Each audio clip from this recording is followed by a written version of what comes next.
tìm bảo vệ món lấy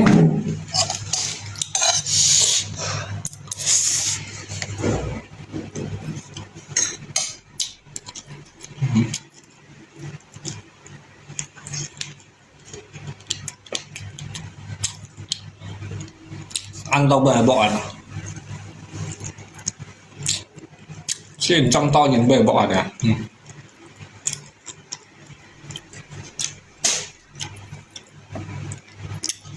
mỏ khay bề bọ này như thế này món này khay à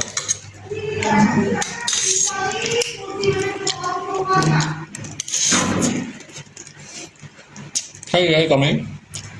thấy đấy môi dụng à còn phải như nào thêm mà nào nhưng mà gì chứ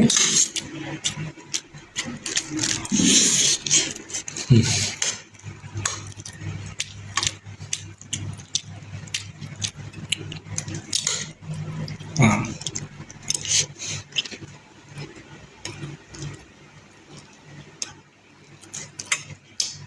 những cái ở bên cò thì sao xua hả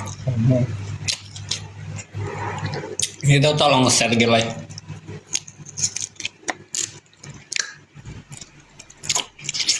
nông sòi không xem như nào cứ xem như không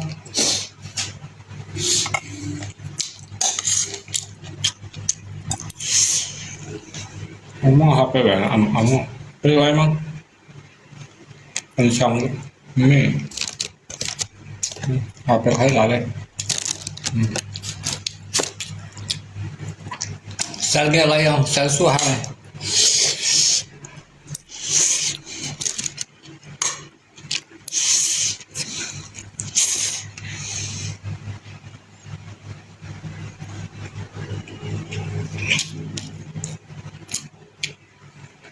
nghe thật lắm không nghe phạm mỏi đi chỗ à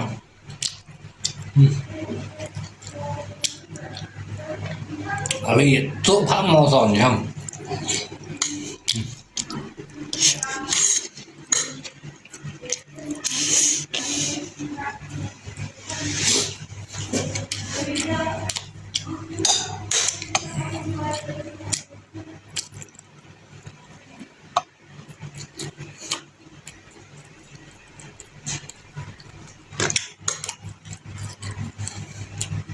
rất là rất số 2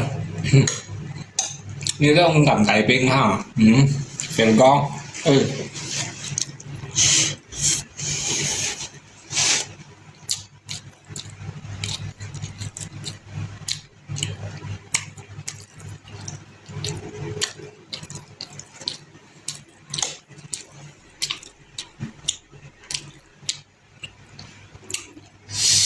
nó phần trên ra thẻ bản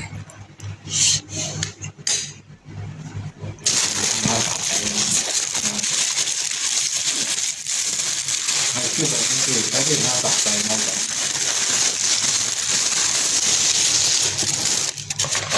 khăn nó tập đây là để kêu là không khen này như khăn nè cái gì quỳ chết đều không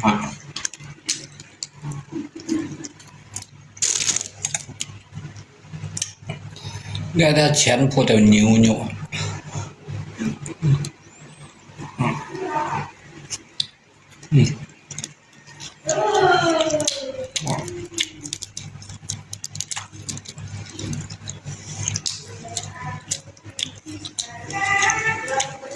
nó theo ca bên môn ngày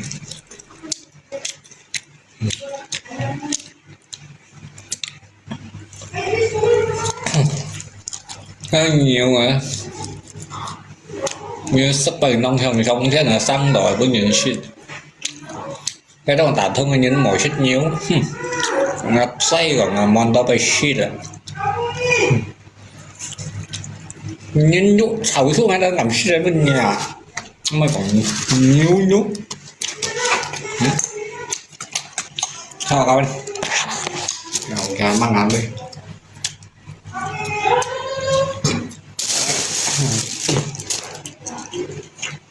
lấy cân tuổi đi 병 à mọi người cầm kèm hai món này 2 cân tuổi lấy cân tuổi đi 병 đó có tập theo thì hay ta ăn gì được được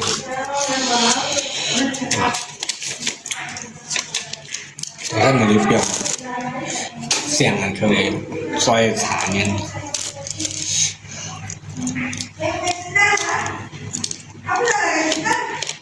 người ta làm chấm máu lên nhiều chạy vào cái đó còn tạo thương mọi thích nhiều nhộn hả một cái nhộn nó làm sao cũng như à như vậy à thôi tạo thương mình mọi thích nhiều nhộn rồi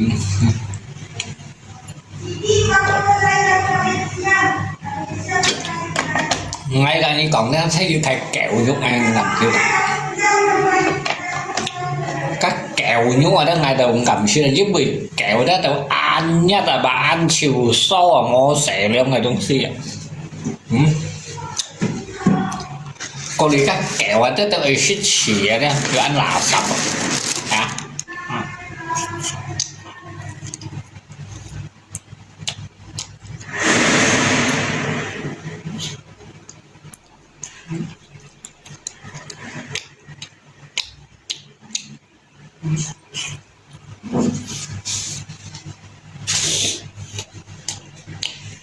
kia là để làm rộng lên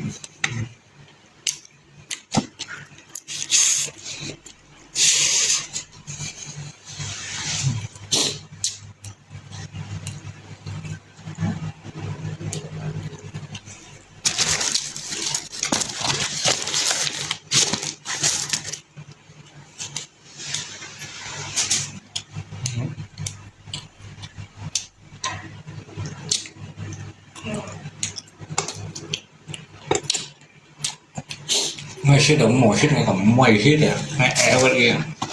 khi động một chiếc này eo bên kia nào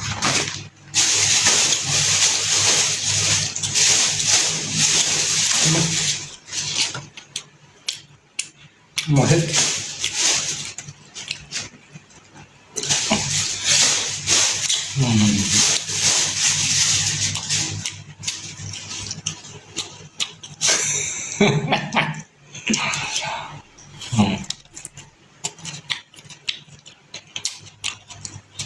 người ta không ngầm còn mình táo là thấy còn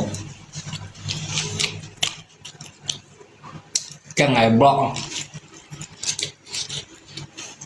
tôi nghĩ là xì xào họ làm là block nhanh nha như vậy không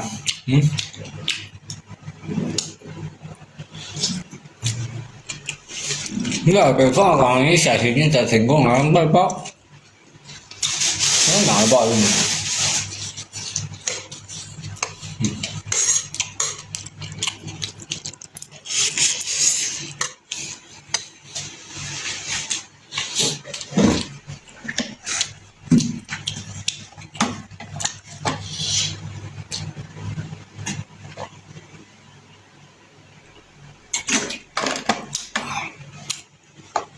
liên hai cái gì còn à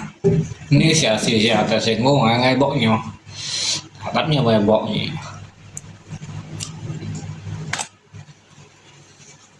nhưng nói chiều nhiều do cái rượu bỏng vậy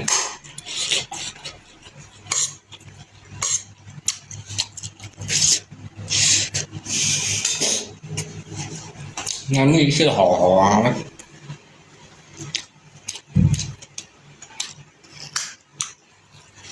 nhiều nhục cay nhục chua nhục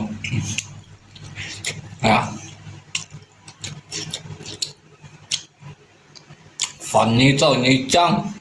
shit như tao như shit khói tay rồi như shit như thằng này thanh này theo cá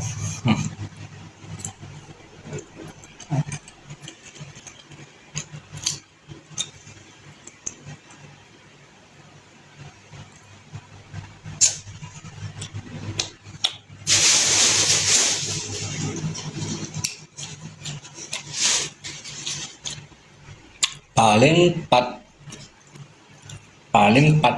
kiểu pat nghèo kiểu còn khi bay là pat nghèo kiểu như chỗ đấy giá cần xây như nè như bữa ngày bỏ là dạ con bà lính bắt vào nhau kiểu à nhà mới chia bắt nhau kiểu ngày mà như nhà mới chia như mua dùng hay là sao không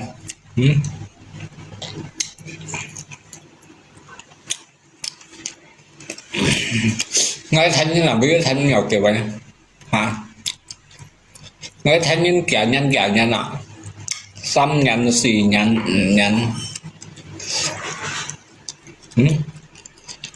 nhân không thấy nhân thanh những nhiều kiểu nhà mẹ tự nhiên bữa mà nhà mẹ đấy như蠢rồi chứ là như sẽ chi bay à đi sẽ những gì sẽ mà còn say những chú trẻ thì còn say những đây sẽ sống nổi chứ đâu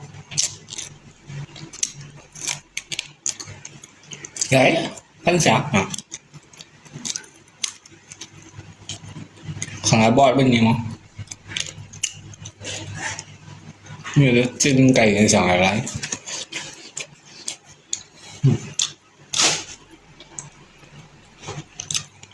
trên cày là mà ngọt lại ngay tầm chú ngay tầm giáo chú cày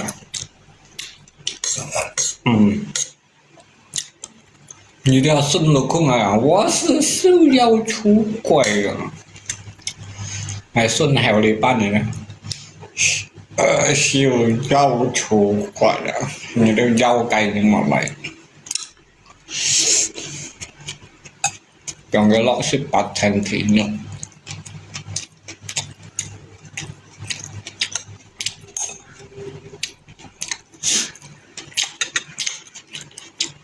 Ngay bởi cho kiểu ở đất này một loại như thỏ rồi ngay bởi cho dịch nhân bởi cho lượng nhân bởi cho dịch nhất bởi cho lượng nhất hả bởi cho dịch đấy nhất ở giáo lượng ấy nhất ngay ủ lù sẵn nào cho rồi nhân tố tạo lý như là mày chia bày hả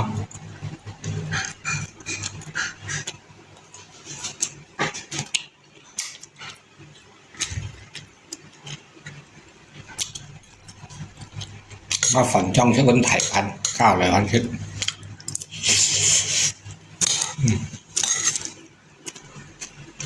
bắn thải ăn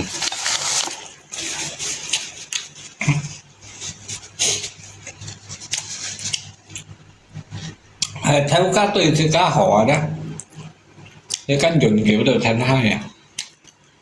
hệ thành khâu theo cá hầm sẽ bảo xích ở dài các nhân xích đó là các nhân thành người ta mày chi bay như so với điều mày mỗi người gặp bỏ thành như là đã ở dưới xích à ở dưới sỏi à theo các người hầm sẽ bảo cung nhân sẽ ở tổ chức như xích vào như thăm cung như này lên ở đây cung nhân ở thăm nhà sư à như bà tội như tôi trả theo ca của thì theo cung như chơi tiểu vì này là nhưng mà ngỏ lại à thay động tùy theo các ngày mà ngày say à ngày một trẻ à vậy sân nó yêu sẹo cho là sao mấy còn chỉ các này xem các mô xỉ mô trên 7 mà nhưng nếu mà những ngày như thân là mấy hả xong nó theo các cái mang xích mà còn ai à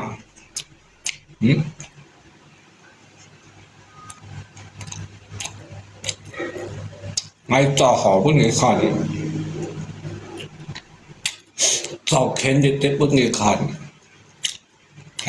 dòng ngay tiếng xỉ hầm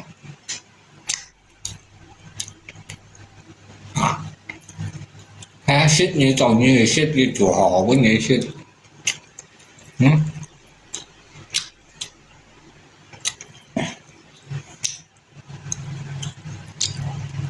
như tòa theo cách như cái nhân xích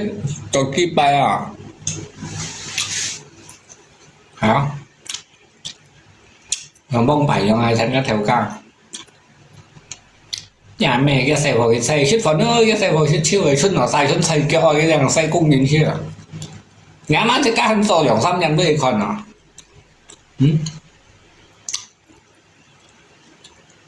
cái thầy vào thầy thôi vậy thôi tạm thời bảo đấy cái thầy cung nhân nó nhà má cung nhân sao thầy cho à hắn nhớ mà thầu cả không mà mới cùng nhắm nhang à để kêu lò đấy à cái yếu rồi đó chân thân kiểu giống bị suy yếu hãy bây cổng cho đây nhắm nhang nồng mày mà mấy cái xẻo đi ở ấy tao ngay cầm còn nhân xe yêu rồi à không mà mới xẻo đi kìa nó cái thanh này đi ra sự cái phần nó mà nó xẻo đi kìa ha tapi như cho theo cá xe nhất xây cung nhân này nhảy chủ xuất lấy ra mỗi như kêu cao bộ nhân ship bảo cung nhân sao xây kia mày chi bái suy dân ngay tao xây khổ như xây vô lui mà tuy nhiên nó sẽ cái thằng gặp ngay lâu nhau rồi sao xây kia ra trong này nè thanh giả nhân là bông bẻ chim nó chỉ cái nhung ngà chơi gió xây kia mấy sao thì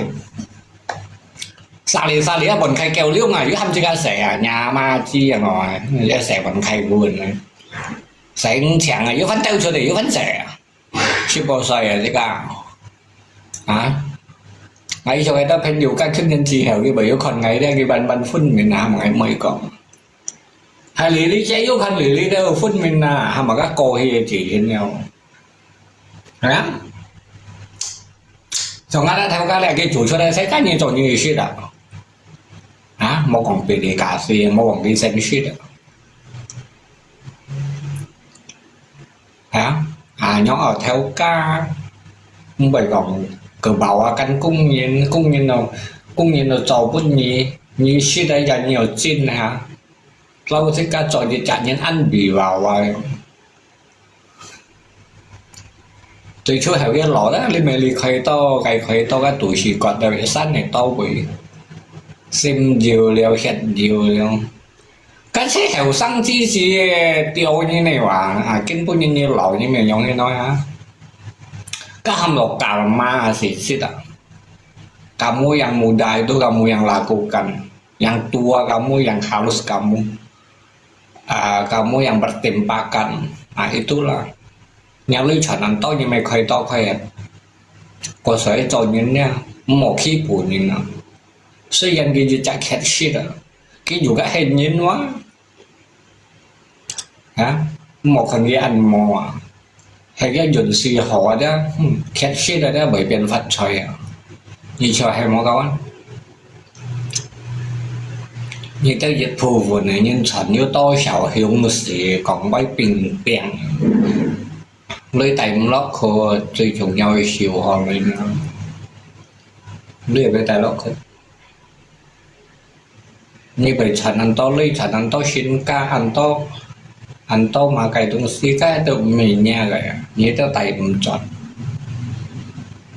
rồi cái tay chọn như nhát chơi con chơi vậy mấy chơi họ giờ tôi lấy nào cho cái những ship dù ta nó mà cái giờ sớm nhau xăm bài dù ta cái lấy to ăn tiền mó kim con trời à tapi cái thiện nên chọn này nè mày khởi giờ sớm nó mấy cái này mình xem nó chồng coi cho con chơi hả nhà xăm bạc kẹo mày lọ này nhưng mà cái hả nhà men gì đó hả cô sẽ đi cho những một tài chính một những là như chỉnh kèm của yêu chuẩn như lưu tiểu như bỏ trả lạnh ba nhầm gì siêu nhỉ hay cái xin hay lý tiêu như này hay lý trong ngày cò bông xin nó còn như là thành phân phẩm rộng ngồi theo đó như bỏ trả lạnh ba đó theo làm gì xỉ cho nên chim cọ tới xiên cọ tới chiêu họ không siêu phi siêu nhìn tấn xa phi siêu tấn xa cái nhìn chiêu họ liệu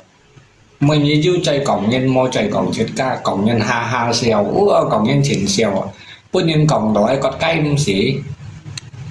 sao các anh mỏ nhau cả chết水喷量ha xây xe sống lên cái時間要唔係多久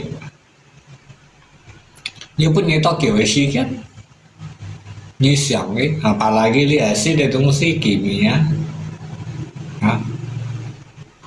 còn hẹt nhiều còn sim nhiều còn hẹt up 有講時睇啦，本嘢要嘢多橋嘅時間，猜你啊猜寫上，但即刻轉去啊，啲寫嘢都冇可能，因為有向哪向咩？拍冇còn 35 年啊，即刻còn nó với còn nó còn thu chỉ rồi à,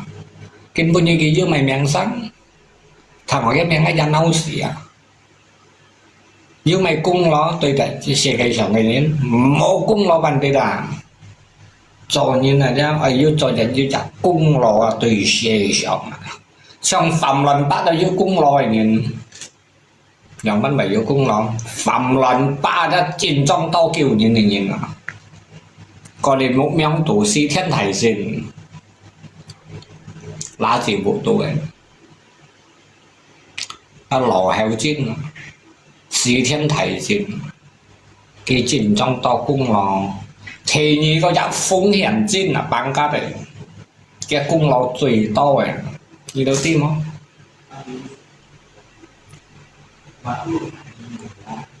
phong hiểm chín hay mày sao bạn trả chính à bạn trả chính hay này sao phong nhân chín à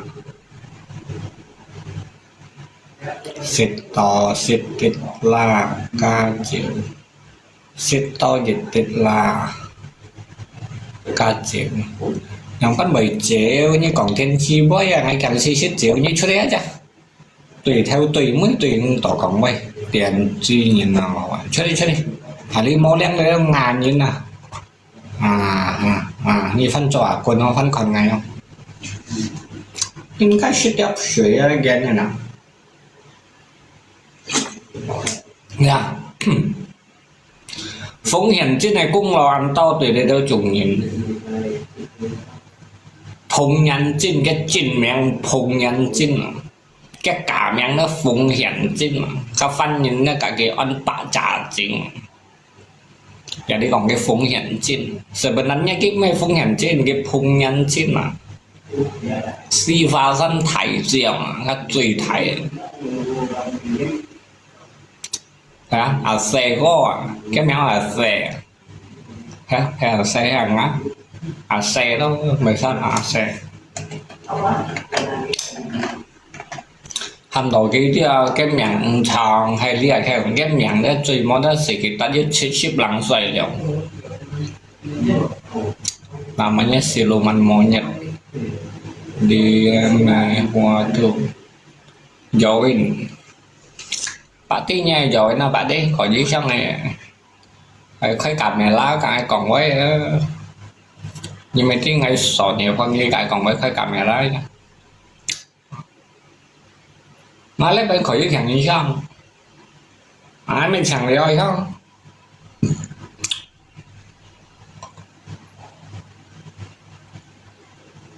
nhưng một cặp này lá sẽ bị mèo ngày tạm hai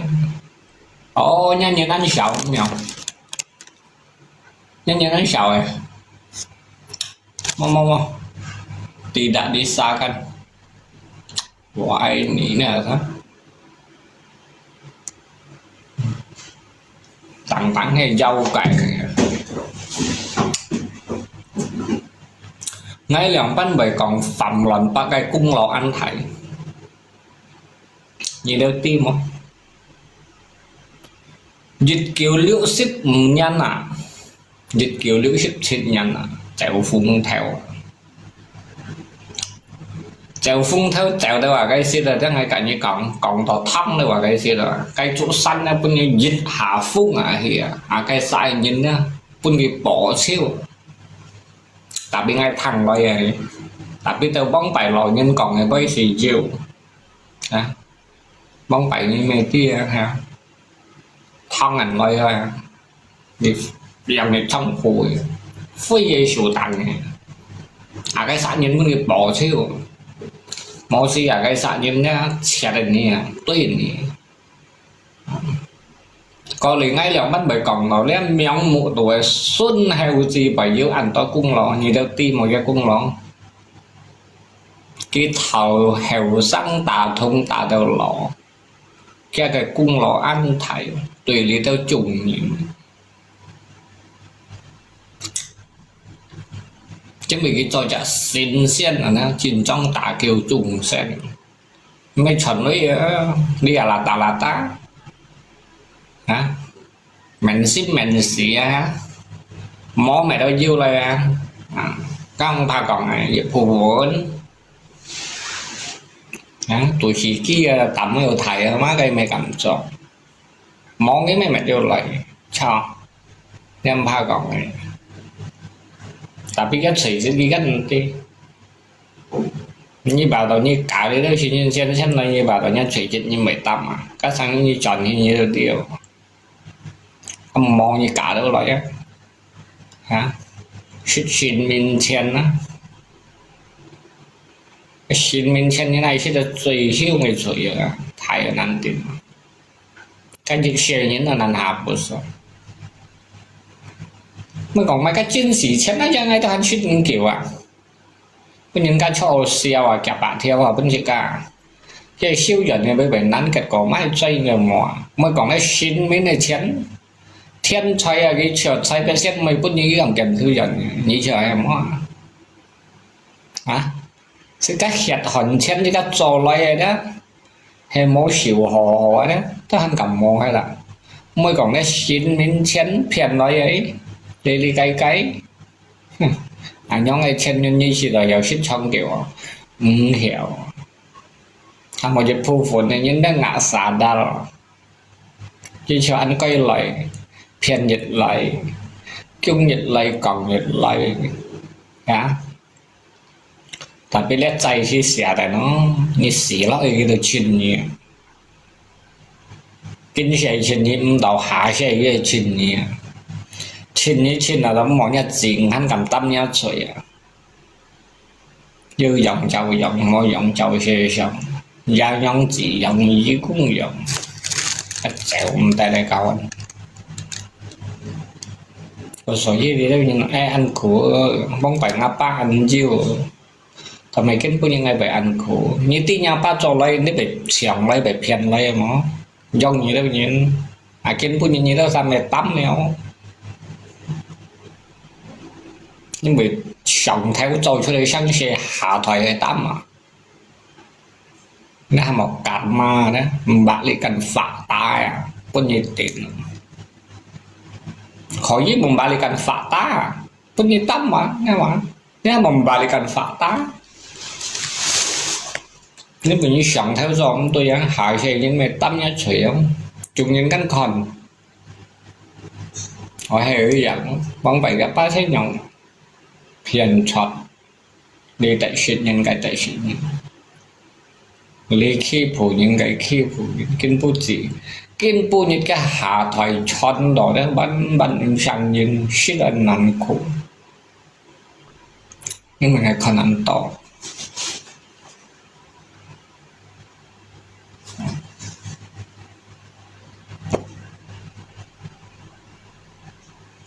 như đó quần sĩ mà xong ngày cả ngày còn vậy lý hàng ngày cho cả ngày ăn nó thấy xong ngày cả ngày còn vậy hiểu mua tại vì ăn cái nó như xong thì tặng có còn vậy đó như như gì chạy kêu vậy còn một còn cái đó vậy mà một chạy còn ở dưới lại còn ở dưới chặt thổ đi với những cái thằng xét nhân kiểu theo lý lũ cọ nhìn hàng xét nhân là bắt kiểu theo lý dịch xét nhân là cái hành nha lý lũ hàng tỏ họ đây như dịch xét nhân còn nên kiểu theo lý hành nha lý lũ hàng tỏ đây bởi vì nha đây là mó lý đi chờ heo mở bắn như đó hiểu cái không ai còn nó còn truyền trong ngày vậy một còn ăn ngà voi mà một chạy ai khói bao nhiêu con nhâm nhân bảy thứ bên chén xe cây con à chén xe cây nhìn đất bật tìm bằng căn nha cái nhìn thấy nha cái khéo thấy một miền bao rồi nó xong lấy bao cái gì vậy không hiểu không thọ tôi miền bao còn với còn rơi à còn rơi với miền bao rồi đầu sen nhỉ iPhone Android Hercules nhìn nha shit đều lọ đều hot đều lọ nha shit đều lọ đó hắn này hot nhưng mà nó như trò cung à tại vì như hắn này hot trường hot à cái cho dự chặt trùng thống à còn chén gì cái hắn này trường họ chắc là còn mấy anh phải còn xa lạ hay cái gì đó sao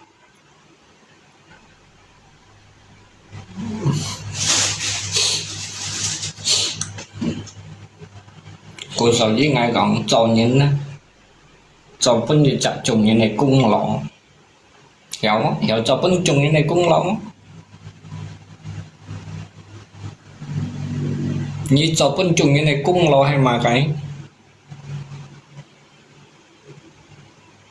thằng đấy như một cái siêu ấy như một ngày như siêu mày东西cái như phải block phân nhà như siêu mày không à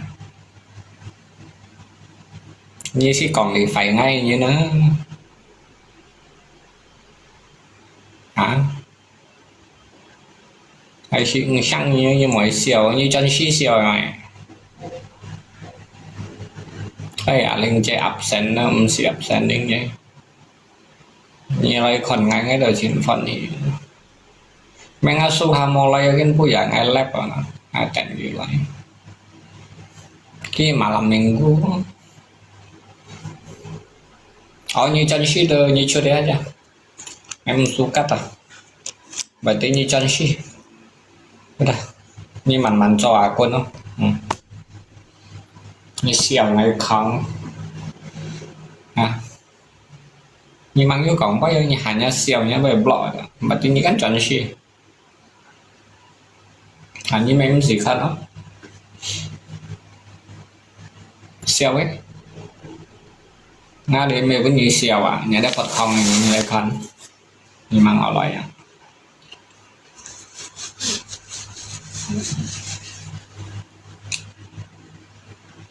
à bên nào hay là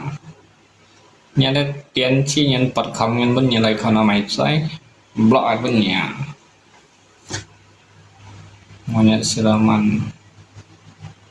monyet siluman lucu adu cat salah makan obat hewan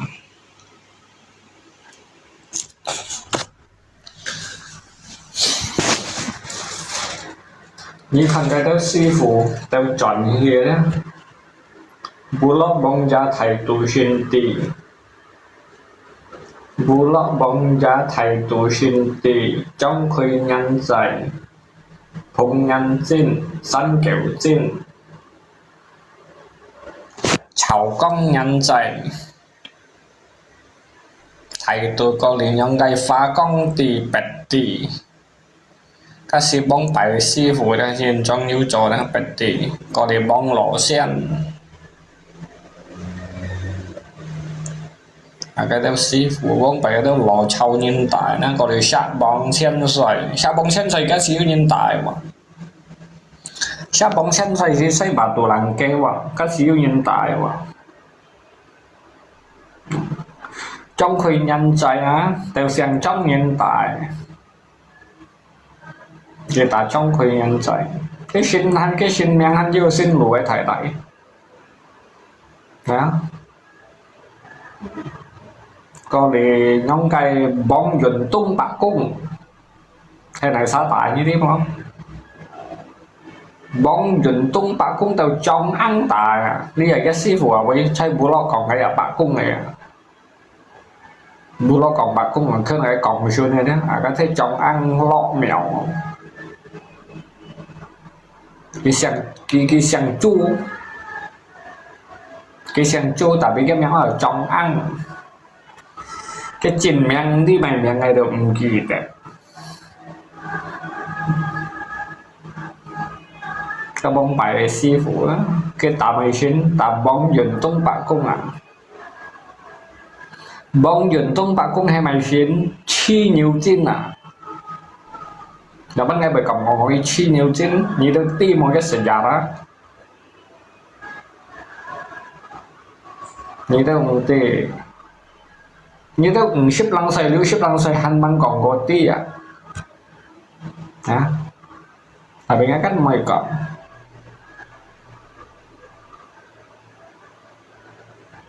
lý hạ đã bông nhận tung hay mày sao ta nếu hay xem chú nhìn ta trung quân của hả trung quân của hay mày sao cái đó sẽ cái chú mụ của à cho cái cả 50 tuổi cái vụ cả hai bọn nhận tung bạn cô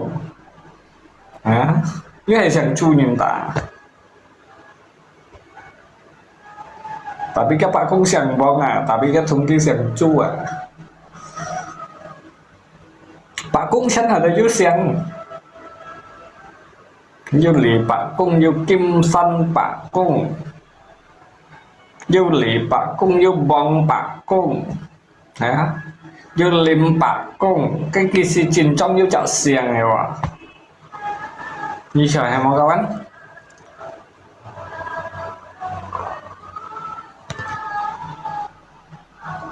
như cái thằng ở chơi chơi chứ comment đó dân cầm comment đó cầm sửa cái một thằng ở chơi chơi chứ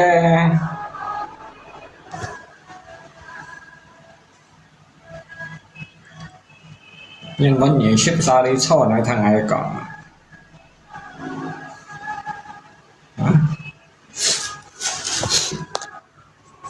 厉害冇變啊！厲害師傅貪嘅就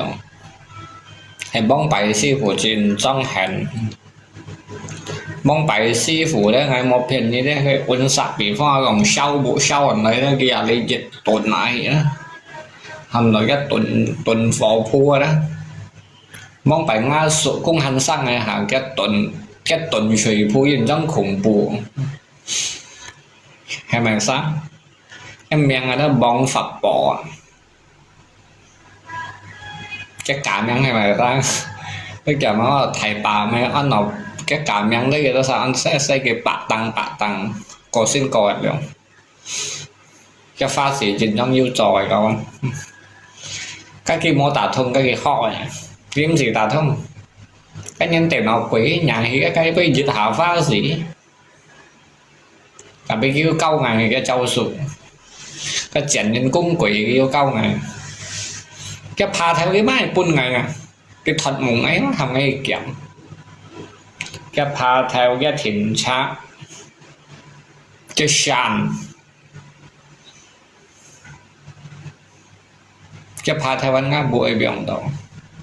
cái cấp quỷ với siêu anh đi đó bạn này một hình như cái pha theo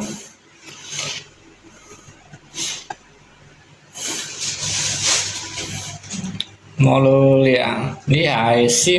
phụ mô lô trong bóng kỳ gì các bạn không tiền cái tông là tiền nữa đó không này hiền bị theo bị tin nè kinh là sinh ok xong hỏi gì nhất tìm cái xanh theo dịch hợp phát ở ngay một hình nhé nhớ nhìn tông là sẹn thế đó như hay tạ cả thu ngày cái số đi còn suýt chuyện gì mới sang alo là sao còn bây xong tôi cũng ngậm chào bạn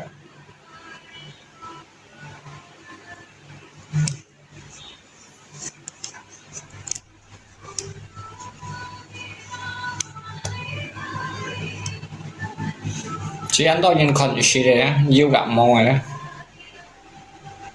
thằng ngay xin ngay con chuyện ngay tí ngay mày còn mày cái phần còn theo đó tapi cái cầm do cái cầm tâm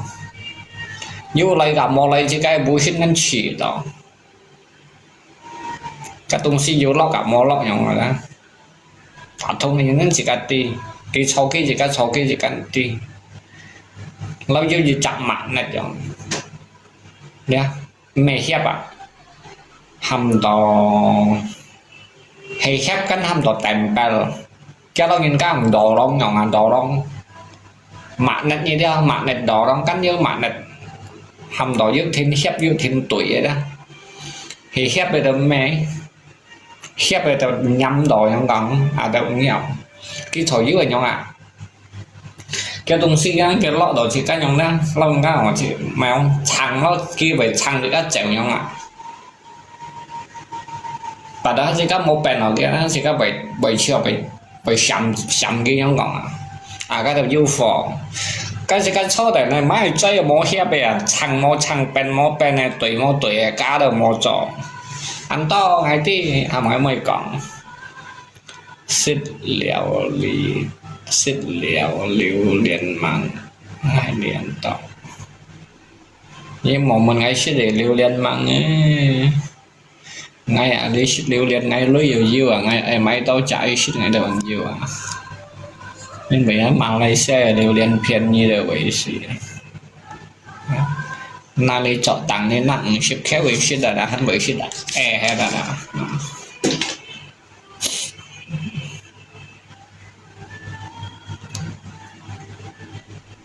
nhà hai ship liều liền nhiều lưới nhiều á ship liều liền với mình đánh á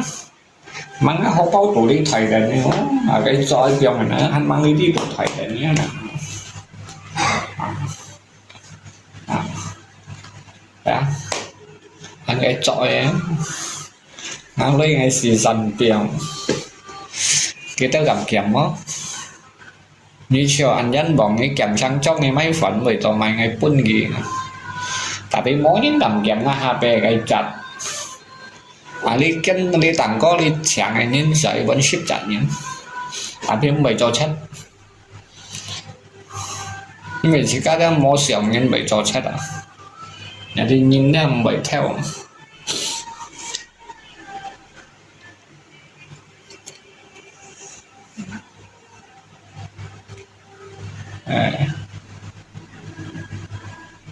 mà thằng nào mong đều trong hay không chẳng anh thế nào con nào số hàng đi lại một phần trăm nhân